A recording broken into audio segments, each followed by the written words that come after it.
Siguiente espacio promocional y publicitario. 8:56. Estamos de regreso ya y claro, les decíamos que una réplica planteada por el señor doctor Juan Falconi Puig a la entrevista que realizamos al periodista e investigador Fernando Villavicencio. El doctor Falconi nos ha enviado este video y este audio, así es que les invitamos a escuchar. El doctor Juan Falconi. Buenos días a toda la audiencia de Radio Democracia y por esa vía a la audiencia en general. Voy a ejercer una réplica sobre las declaraciones de Fernando Villavicencio del 13 de julio de este año, en entrevista con el periodista Francisco Roche, que realmente le acomodaba todas las expresiones de Villavicencio, pero voy a tratar de ir a lo medular. Lo que él trata de hacer es confundir más a la opinión pública, siempre con documentos alterados, verdades a medias, documentos falsificados, y por eso está realmente atemorizado, cobarde como es, de enfrentar el debate judicial. Tiene la verdad, que se exhiba esa verdad en el juicio y no en las cloacas, en el segmento cloacas de las redes sociales. Y voy a señalar al final también qué es lo fundamental de lo que él no ha explicado de su propia actitud, de su propio manejo. Me imputa y se pasa alegando que porque ha hecho una investigación del tema de Odebrecht, entonces yo sigo una acción en su contra. Nada más alejado de la verdad. Yo sigo una acción en su contra porque viene difamándome, calumniándome, robándose documentos de mi base de datos, que es otro tema y va por aparte, y falsificando documentos. Entonces, por eso es por lo que tiene que responder, que se investigue todo lo que se quiere investigar, de cuantas personas naturales o jurídicas tengan que ser investigadas en este país, pero que a mí no me mezcle con actos puercos en los que nunca he intervenido. Y toda esta obsesión de Villavicencio arranca desde el 2014. Aquí publicó un libro, se aprovechó que yo estaba ausente del país, trabajando para el país en el exterior, y publicó un libro en el que ya me difamaba sobre el feriado bancario, que ha distorsionado, que ha robado documentos, que los presenta a medias, sin mencionar y sin aclarar quiénes eran los verdaderos responsables del feriado bancario. El mafioso Roberto Isaías Dazún, que sigue prófugo en Estados Unidos, no con auto de discapacidad, con discapacidad moral, andando en Ferrari, paseándose en Ferrari en Miami. Eso no dice nada, por supuesto. Pero vamos al tema en concreto, que la acción de Odebrecht, ¿cuál fue? Y de una vez por todas, para ir aclarando esto al país, ¿cuál fue mi participación en Odebrecht? Única y exclusivamente una asesoría para llegar a un acuerdo transaccional, y asesoría que se daba más al abogado de Odebrecht, porque obviamente el abogado principal de Odebrecht era, o sigue siendo, no lo sé, un brasileño. En Ecuador, más de 15 abogados, él menciona uno, de los más conocidos, de los más prestigiosos, han sido en algún momento abogados de Odebrecht. A mí me vinieron a visitar los señores de Odebrecht, en el único caso que intervine fue en de llegar a un acuerdo para que el Estado no se perjudique más en el proyecto San Francisco. Cuando me vinieron a visitar querían que yo los defienda litigando contra el Estado.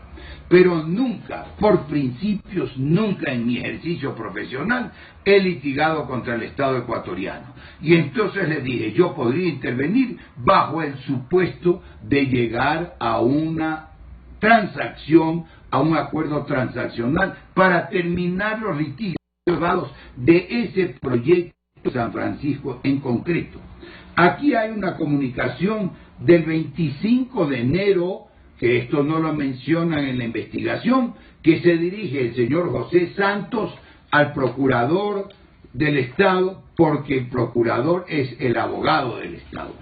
Y el procurador, en una carta del 28 de enero, se dirige al señor Santos el señor Santos, el mismo que dijo que Charlie Pareja le pidió 5 millones para este convenio de Odebrecht, el mismo señor Santos, y no ha dicho una palabra de Charlie Pareja. Villavicencio, obviamente, en la entrevista de Santiago Cuesta con el periodista Carlos Vera, se dijo y se aclaró que Charlie Pareja era uno de aquellos que financiaba a Villavicencio. Aquí se le dice a Santos, el procurador del Estado, que están las puertas abiertas de la oficina de la Procuraduría en Quito para buscar una solución. ¿Qué ganaba más el Estado ecuatoriano? En seguir manteniendo infinidad de juicios, en seguir litigando indefinidamente, en perder todos los juicios como sistemáticamente los ha venido perdiendo, o que reparen el proyecto y la presa de San Francisco como la repararon producto de un acuerdo transaccional para ese tema, y esa fue toda mi intervención profesional. No intermediario con terceros, no intermediario con otras personas. Y claro que un manejo de este tipo, y que mis intervenciones de asesoría a los abogados brasileños era delante de 15 personas aproximadamente. Las reuniones eran abiertas, eran delante de todo el mundo. Así se trató ese acuerdo transaccional. Se hizo varios proyectos hasta que culminó. Ahí estuvieron todos representados: el Ministerio de Electrificación, el Ministerio de Coordinador de Recursos Naturales, la Procuraduría, la Contraloría. Todos tenían delegados en esas conversaciones que, repito, fueron públicas y abiertas, y ahí se daba que mi intervención, que más de una vez fue a favor del Estado ecuatoriano, delante de todo el mundo, ahí pidiéndole a quien yo estaba asesorando sobre el sistema legal ecuatoriano que tenía que aceptar esa posición del Estado ecuatoriano. Aquí está todo explicado, y aquí está, obviamente, el acuerdo de honorarios que hurtó. Ese es un juicio aparte, falsificó y alteró después de hurtar de mi base de datos. Ese es un delito tipificado en el artículo 229 del Código Integral Penal, y ya tendrá que responder por eso Villavicencio, porque voy a hacer una brevísima explicación de cuál es realmente la responsabilidad de un periodista cualquiera. Aquí está, y nada de esto después que se robó todos los documentos de mi base de datos. Aquí está.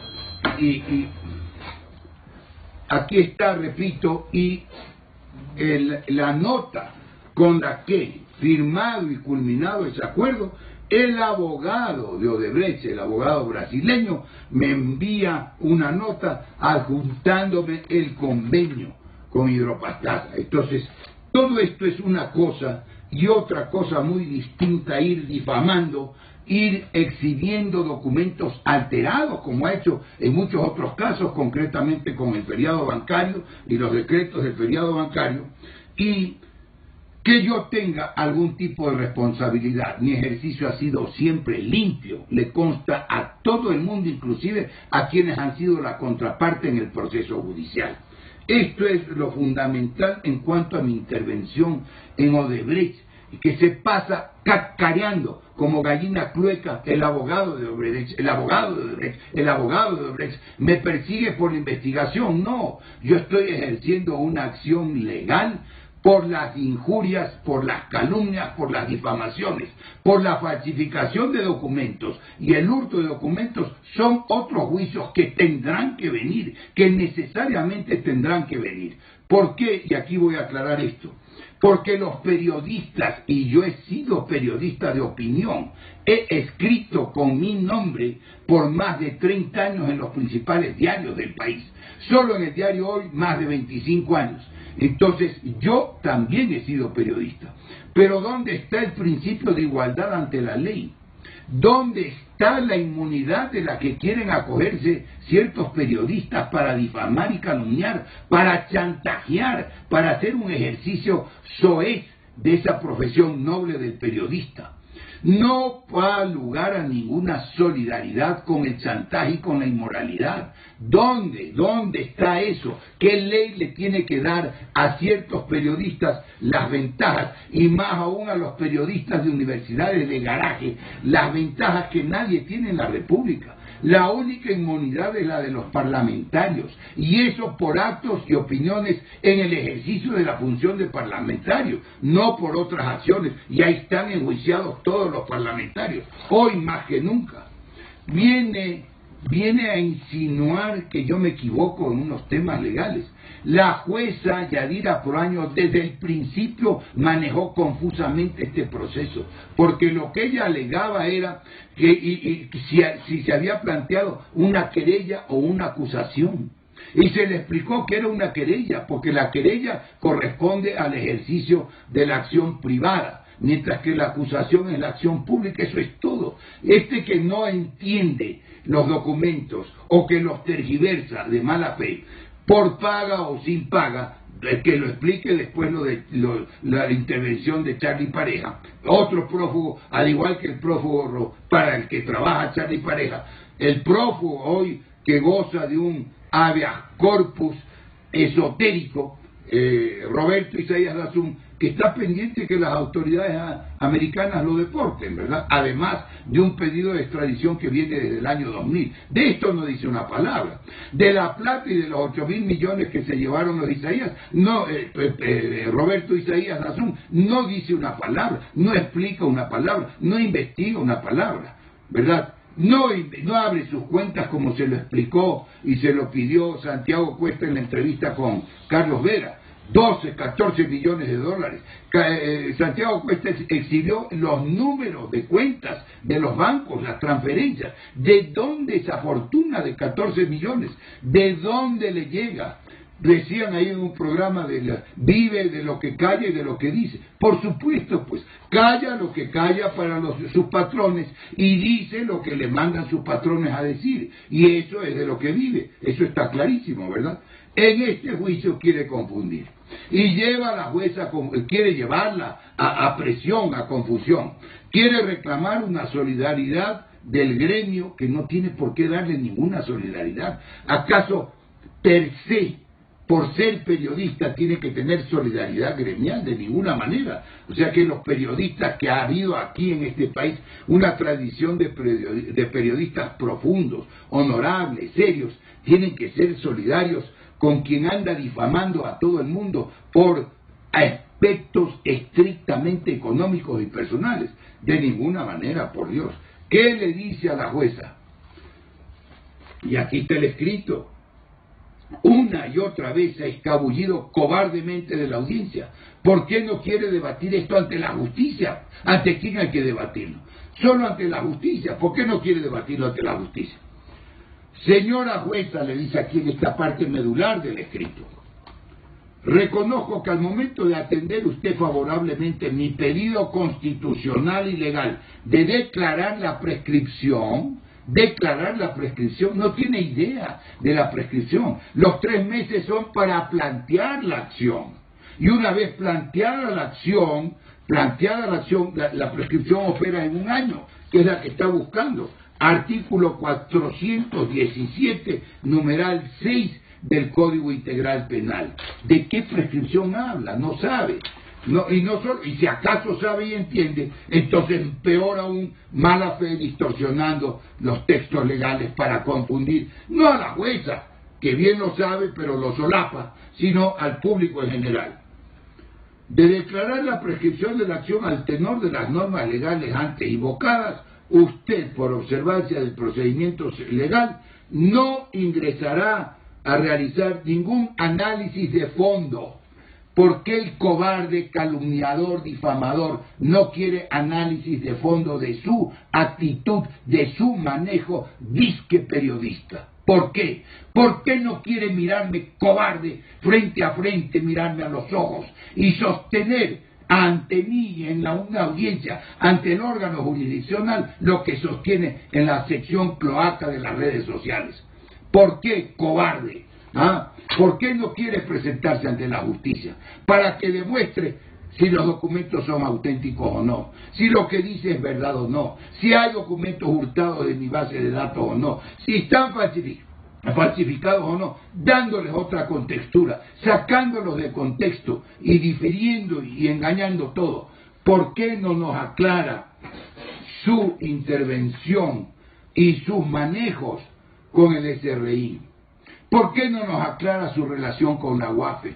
¿Por qué no nos explica que él, su mujer, sus hijos, sus tíos, sus primos, toda su familia de pronto reciben millones de millones, platas que transfieren, platas que reciben? ¿Y por qué no nos explica eso? ¿Por qué no nos enseña su declaración de impuesto a la renta? ¿Por qué no nos enseña quién pagó, cuánto le pagó por este libro, por este pasquín? Hay muchísimo que decir, muchísimo que aclarar, pero que se tenga claro para todo el periodismo ecuatoriano que una cosa es la libertad de expresión, la libertad de información, y otra cosa muy distinta, diametralmente distinta, es la libertad de difamación, la libertad de chantaje, la libertad de calumnia. No hay ninguna limitación a la libertad de expresión con una acción judicial que demuestre que tiene la razón. Tengo más de 20 pruebas que él sabe que las tengo porque están anunciadas por mandato legal, tengo que anunciarlas en el proceso. Más de 20 pruebas en su contra, él no tiene ninguna.